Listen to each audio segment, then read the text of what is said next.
여러분 안녕하십니까.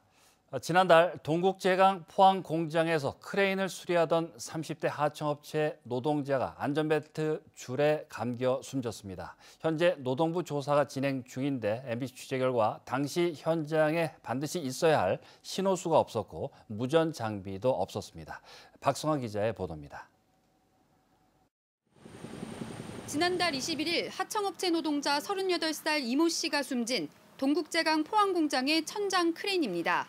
사고 다음 날 노동부가 현장을 찾아 크레인 수리 중 기계가 갑자기 작동하면서 안전벨트 줄에 이 씨의 몸이 감긴 원인을 조사했습니다. 우선 수리 전에 기계 오작동을 막기 위해 설비 가동을 중지해야 했지만 원칙은 지켜지지 않았습니다.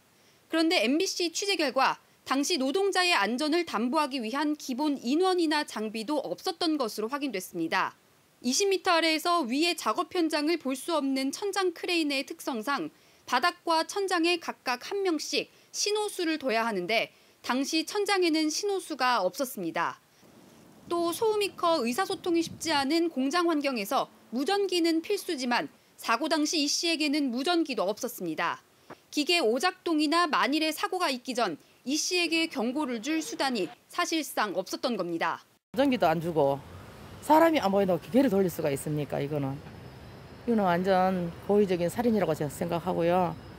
억울한 죽음을 규명해달라며 20일째 장례조차 치르지 못하고 있는 유족은 동국제강 측에 공개 사과를 촉구하고 사고 원인이 규명될 때까지 무기한 투쟁에 나서겠다고 밝혔습니다. MBC 뉴스 박성아입니다.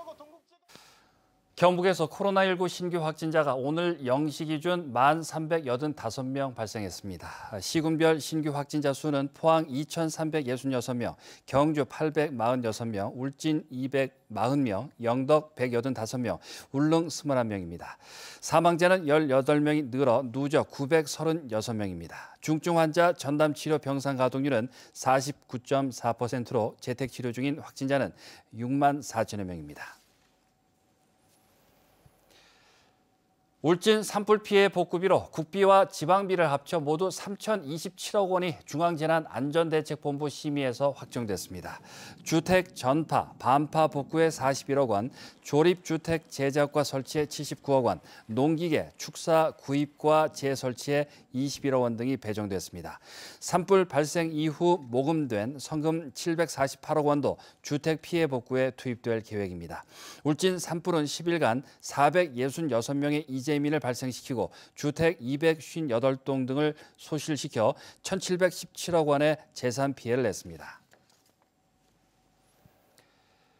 경주시 원전 범시민대책위원회는 오늘 성명을 내고 한수원 정재훈 사장은 즉각 사퇴하라고 촉구했습니다. 한수원 정재훈 사장은 월성 1호기 경제성 조작 사건에 연루돼 배임과 업무 방해 등의 혐의로 기소됐고 현재도 재판 중에 있는 인물이라고 밝혔습니다. 특히 경주가 더 이상 원자력 산업의 희생양이 될 수 없다며 한수원 정재훈 사장이 연임하면 경주 지역 원자력 관련 사업을 모두 원점에서 고민할 것이라고 주장했습니다. 윤석열 대통령 당선인이 다음 주부터 대구, 경북을 시작으로 지역 순회에 나섭니다. 당선인 측은 윤 당선인이 다음 주 1박 2일 일정으로 대구, 경북을 찾은 뒤 순차적으로 지역을 방문할 예정이라고 밝혔습니다. 이번 방문은 대선 승리를 만들어준 데 대한 감사를 표하고 지방 균형 발전 방안을 듣기 위한 취지라고 설명했습니다. 정의당 대구시당은 논평을 내고 박근혜 전 대통령은 사저 정치를 멈추라고 비판했습니다. 정의당은 박근혜 전 대통령의 정치 행보에 대한 우려가 현실이 됐다며 어떤 정치적 언급도 삼가고 자숙해야 한다고 주장했습니다. 정의당은 국정농단으로 22년형을 선고받고 임기 중 대통령 자격이 박탈된 일을 잊어서는 안 될 거라며 정치 행보를 멈출 것을 요구했습니다.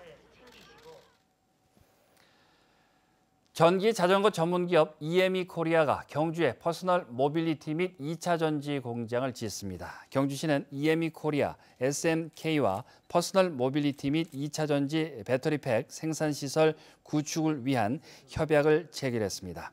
EME 코리아와 SMK K는 2025년까지 300억 원을 들여 경주시 안강읍에 전기 자전거 등 퍼스널 모빌리티 생산 시설과 배터리팩 제조 시설을 지을 예정입니다.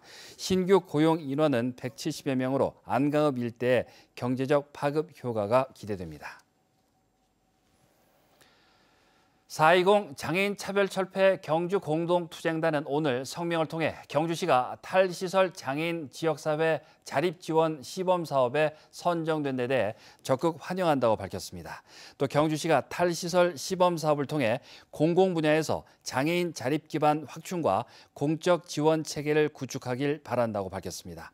한편 4.20 장애인 차별철폐 경주 공동투쟁단은 지난해 6월부터 탈시설 정책 수립을 촉구해왔고 경주시 관내 인권 실태 조사, 탈시설 자립생활 정책 협의회 구성 등의 결실을 맺은 바 있습니다.